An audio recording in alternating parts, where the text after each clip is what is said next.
Dans cette leçon, on continue l'étude de la définition d'espace vectoriel.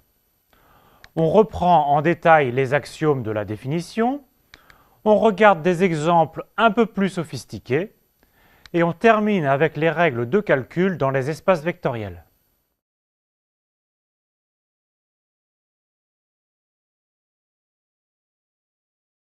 Revenons en détail sur la définition d'un espace vectoriel. Soit E un K espace vectoriel, les éléments de E sont appelés des vecteurs et les éléments de K sont appelés des scalaires. Rappelons que K est un corps et le plus souvent K sera le corps des nombres réels. Rappelons aussi qu'il y a deux lois, une loi interne et une loi externe. La loi de composition interne dans E, qui est l'addition de deux vecteurs, est une application de E croix E dans E, et à partir de deux vecteurs U et V de E, on nous en fournit un troisième qui sera noté U plus V. La loi de composition externe, appelée multiplication par un scalaire, c'est une application de K croix E dans E. À partir d'un scalaire lambda de K et d'un vecteur U de E, on nous fournit un autre vecteur qui sera noté lambda.U.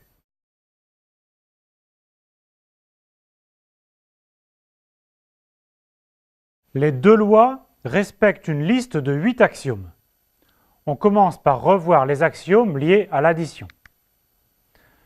L'addition est commutative. Pour tout vecteur U et V de E, on a que U plus V est égal à V plus U. On peut donc additionner des vecteurs dans l'ordre que l'on souhaite. L'addition est associative. Pour tout vecteur U, V, W, on a U plus V plus W est égal à U plus V plus W. Conséquence, on peut oublier les parenthèses et noter sans ambiguïté U plus V plus W. Il existe un élément neutre, c'est-à-dire qu'il existe un élément de E noté 0 de E, vérifiant pour tout vecteur U que U plus 0 de E est égal à U. Et on a aussi que 0 de E plus U est égal à U, ceci grâce à la commutativité. Cet élément 0 de E s'appelle souvent le vecteur nul. Tout élément de E admet un symétrique ou opposé, c'est-à-dire qu'il existe un élément U', un vecteur de E, tel que U plus U' est égal à 0 de E. Et toujours par commutativité, on a que U' plus U est aussi égal à 0 de E. Cet élément U' est noté moins U. Si vous connaissez la théorie des groupes, vous reconnaissez dans ces 4 premières propriétés les axiomes caractérisant un groupe commutatif.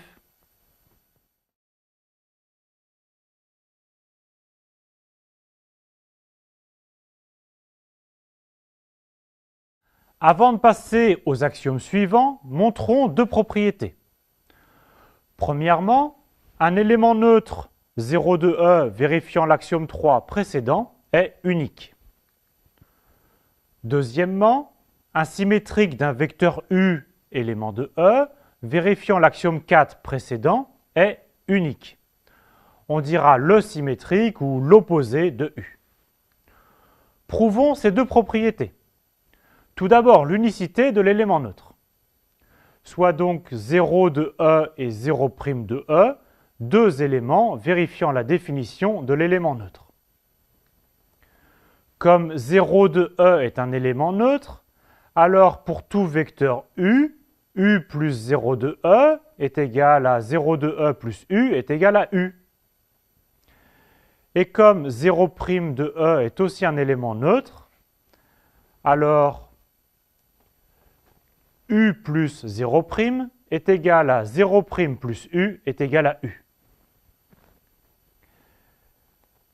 Cette première égalité, appliquée avec U est égal à 0', donne que 0' plus 0 est égal à 0 plus 0' est égal à 0'. La deuxième égalité, appliquée cette fois avec U est égal à 0, donne 0 plus 0' est égal à 0' plus 0 est égal à 0. En comparant ces deux résultats, il vient que 0 de E est égal à 0' de E. Passons à l'unicité du symétrique. Fixons un vecteur U et supposons qu'il existe deux symétriques, notés U' et U seconde. On a les deux égalités, U plus U' est égal à U' plus U est égal à 0, et U plus U seconde est égal à U seconde plus U est aussi égal à 0. Calculons la somme U' plus U seconde de deux façons différentes. Tout d'abord en utilisant cette seconde égalité, U' plus U seconde est égal à U' plus 0 de E, qui est donc égal à U'. On revient à U' plus U seconde par l'associativité, c'est égal à U' plus U seconde. Et par cette première égalité, cela vaut 0 de E plus U seconde, c'est-à-dire U seconde. On compare ces deux égalités et on en déduit que U' est égal à U seconde.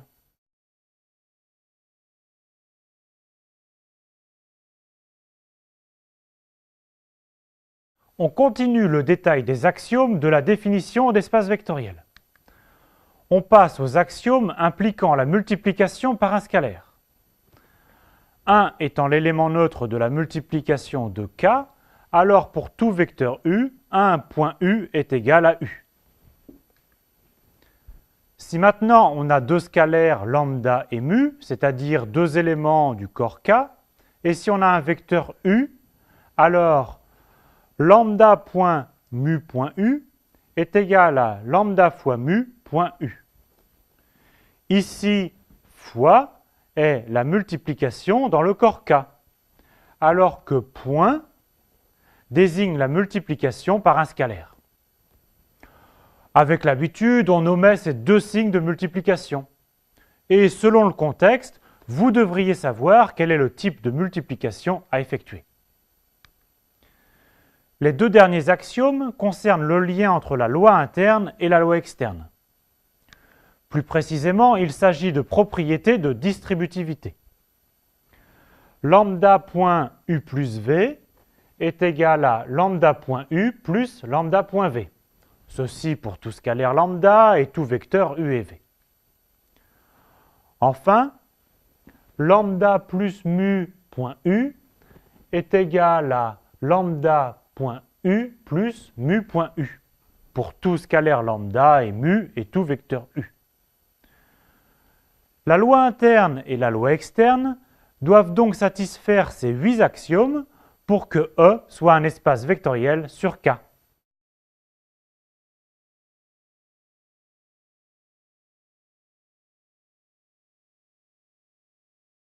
Nous allons voir que l'ensemble des fonctions est un espace vectoriel. Notons f de R dans R, l'ensemble des fonctions petit f qui vont de R dans R.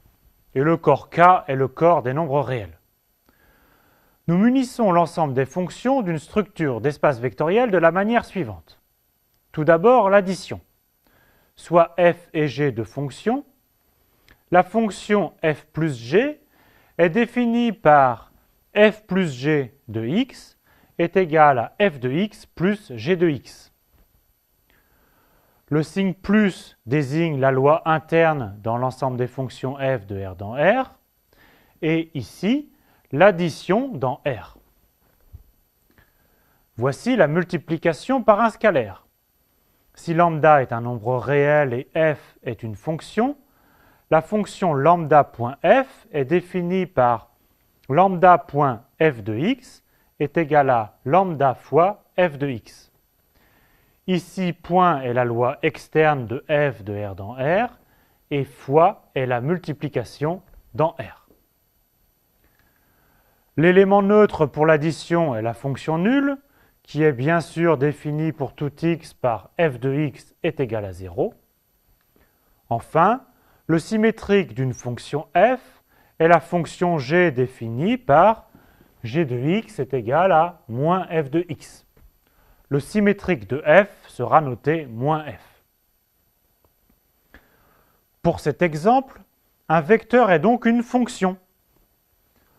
On peut additionner deux vecteurs, multiplier un vecteur par un scalaire, le vecteur nul est la fonction nulle, et le vecteur opposé est la fonction moins f. Je vous laisse le soin de vérifier les 8 axiomes en détail.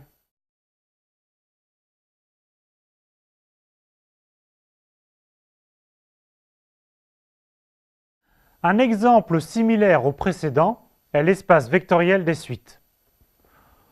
On note S, l'ensemble des suites réelles UN, où n appartient à n.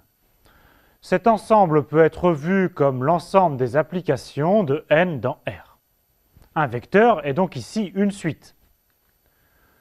Soit U la suite des termes UN et V la suite des termes Vn, alors la suite U plus V est la suite dont le terme général est UN plus Vn. Ici, le plus de UN plus Vn désigne la somme de deux réels, UN et Vn. Si lambda est un réel et U est une suite de termes UN, alors lambda.U est la suite dont le terme général est lambda fois UN. Ici, fois désigne la multiplication dans R. L'élément neutre est la suite nulle, c'est la suite dont tous les termes sont nuls. Enfin, le symétrique de la suite de termes général UN est la suite de termes général moins UN.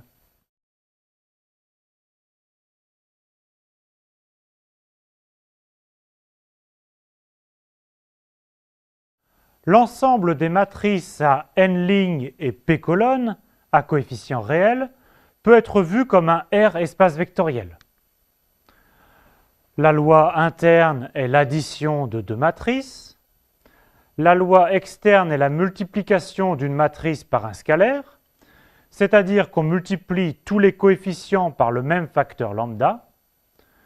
L'élément neutre est la matrice nulle, tous les coefficients sont nuls. Et le symétrique de la matrice AIJ est la matrice dont les coefficients sont les moins AIJ.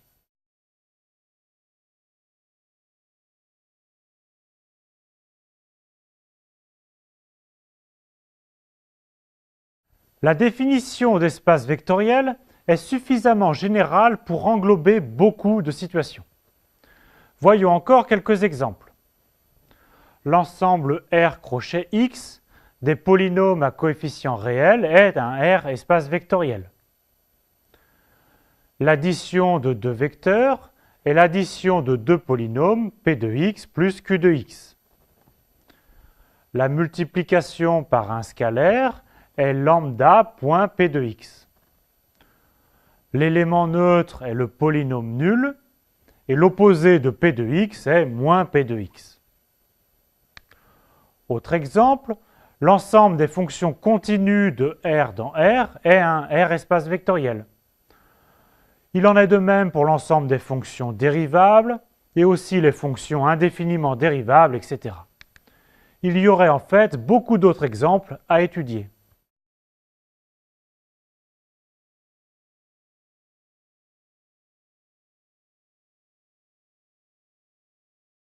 On termine par les règles de calcul pour l'opération externe. On revient à la situation générale. E est un espace vectoriel quelconque sur un corps K. Soit donc U un vecteur de E et lambda un scalaire dans K.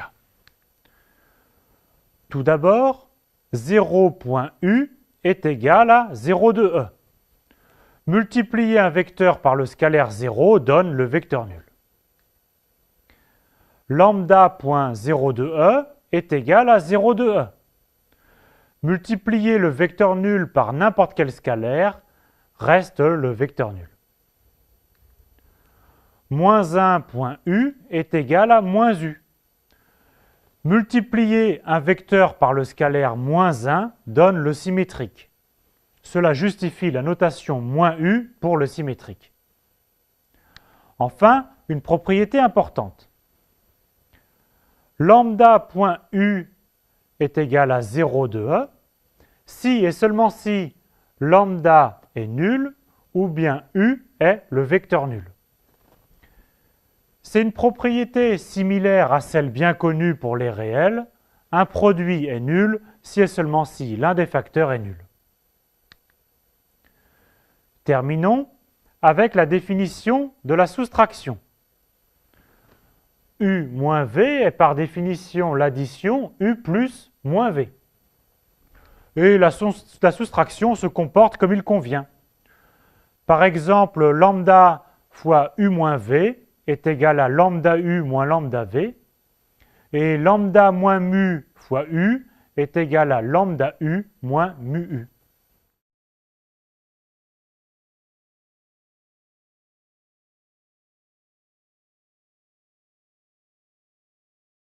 Encore une fois, il n'y a pas de secret pour comprendre les espaces vectoriels. Il faut revoir et apprendre le cours et faire beaucoup d'exercices. En voilà quelques-uns.